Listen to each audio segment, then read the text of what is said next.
Welcome to the Traditional Bow Hunting Wilderness Podcast. This is Jason Simkovic. Today we're talking about my archery backstop that I just made here. And I'll bring you back here and show you. We end up with, what we get here is we can do 30 yards exactly inside of the gate of my yard here, basically. 30 yards shooting. And if I step outside of the gate, I can keep going back. Because as you can see, it's just a little gate here. Nothing real big. Hey, how are you doing, Johnny? What's that? Yeah, I like it this time. It's going to get worse later. Yeah, so I can be on that side. But from here, standing right here, that's 30 yards. Over to there is what we're talking about. We gained 30 yards. So, but what it is basically is I wanted something to protect it and keep those arrows from getting off of my property here. You can see we got, there's a house back there, but it's pretty wooded here. Back here, and at that angle, if I do miss, all we do is end up going right into this little wood line that's back here. If we look at this angle here, we'll show you. See, there's nothing back here. If we look at the back of this right here, we would be just going right here into this little, we got a little back alley that lets me access my back of my property, back of theirs, but it would just be going here. So I'm not super worried about that, but my attitude was keep them right there. So you can see it's buried in here in these trees, so you can't really even see it. And I did put a little spray paint on there as well too, to basically clean it up. Oh, look at that. Snake bait, little frog, little dude. But so anyway, this is what we got. This is the setup here. So what I did is I went to Tractor Supply. I checked a lot of places. Tractor Supply was the best price on these mats, but this is a 3/4 inch thick, as you can see, super thick, 3/4 inch or 1/2 inch thick rubber horse stall mat. And I have it hanging on this frame that I built, and I painted it, like I said, so it kind of blends in, so it's harder to see, as you saw when we were back there. Other than a target, you almost don't notice it back here. It just kind of tucks in pretty good. But I built this just with spare parts that I had at my old house that we brought down here with us. And what I did is I mounted that mat. Let me dive in here. With just some deck screws and some quarter inch flat washers across there, and I just screwed it right into this 2x4 here that sits on there, and I let it hang free, so when the arrows hit it, it can have a little give to it. See that? It'll wiggle when the arrows hit. That'll help absorb and keep them from getting in too deep. And it's hanging right at the edge right now, but I figure, because I just made it, but I figure by the time it stretches a little bit, that'll close that right off. Right there, you can see it's right on the edge of it here, but that'll drop down and seal that completely as that thing stretches out. But that was that mat's heavy. It's like a 100-pound mat. It was brutal exhausting to set that up. But what I did basically is I just built the frame. All it is it's a 2x4 that comes up, 2x4 on each end, and then I put the scrap pieces, a 2x8 across the bottom, just to give that height and get that mat up where my vitals are of this. There's no reason to have that mat all the way at the ground. And as you look at that from shooting, you can see that it puts that, puts everything right where I need it to be, basically, and gives me a little extra height. And then I put these extra pieces of wood in here too, just in case the kids are shooting. Bella's over here, her and her boyfriend are shooting. I just wanted that little extra security, and I had the extra pieces of wood. You don't have to do this, but like I said, I had them laying around and thought it would, kind of even it out and make it look nice. And so I did that. But that's all it is it's basically a 2x4 here, a 2x4 on that end.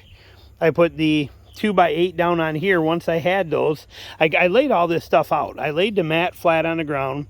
I laid that 2x8 on the end of it there. I cut it to length for the 2x8 and these deck boards, but I laid it out on the ground. So these are the last thing you're actually going to put on, or even make, are your side supports. So I laid the mat on the ground. I cut these to the length. I knew how wide I needed to be. I wanted that mat to be just overhanging on here. As you can see, it does. It just over the edge of that right there like that.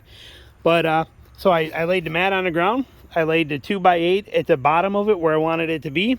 I laid this one, that 2x4 that this is mounted to, is right here on the back side, right there. So I laid that right there and gave myself enough room to get those washers in there. Once I had that dimension of that, then I just stacked 2 of these right next to it on there, and that gave me my overall length, how long to make these 2x4s. I almost thought about leaving them too long and then just cutting them off when they're on here too, and that would have been quicker than laying all this stuff out and measuring. Because the only real measurements that I did, where I actually used a tape measure, was the width of, not even the width, because I could have laid those right on the end of the boards.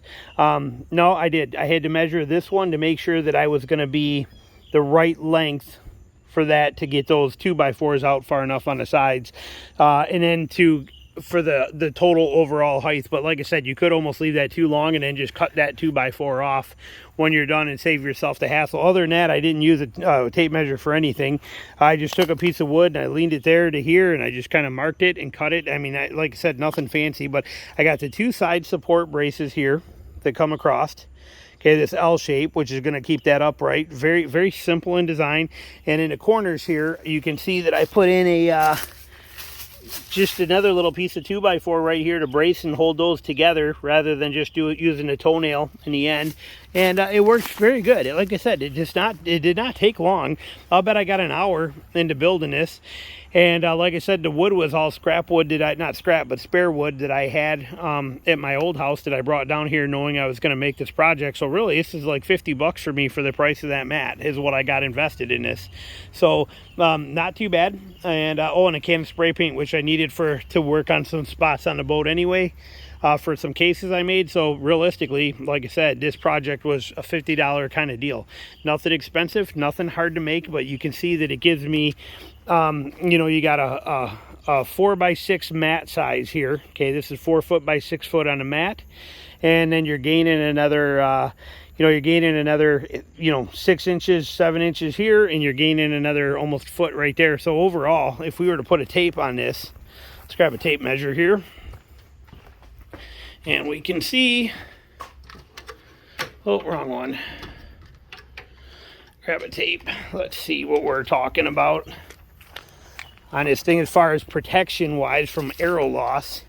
If we put that on here on the end, come across, we are 6 feet exactly, as my width is 6 feet of protection there. And from the bottom, we are at 5 feet 2 inches high is what we end up with. 5 feet 2 inches from board to board.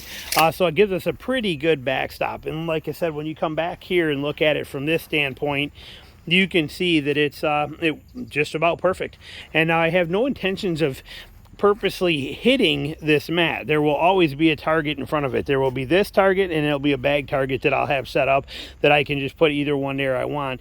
But what it's going to do is give me that protection of having to, if I do miss and my arrows don't hit that target, I don't have to chase them through here and chase them through here, or even have to chase them off my property into there or something like that, or risk hitting his little shed with a reflection, deflection. Who knows?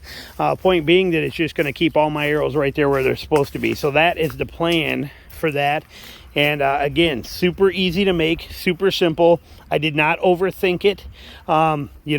It's a frame around a mat, and it's an L-shaped stand. I mean, it doesn't get easier than that, and yet it's functional.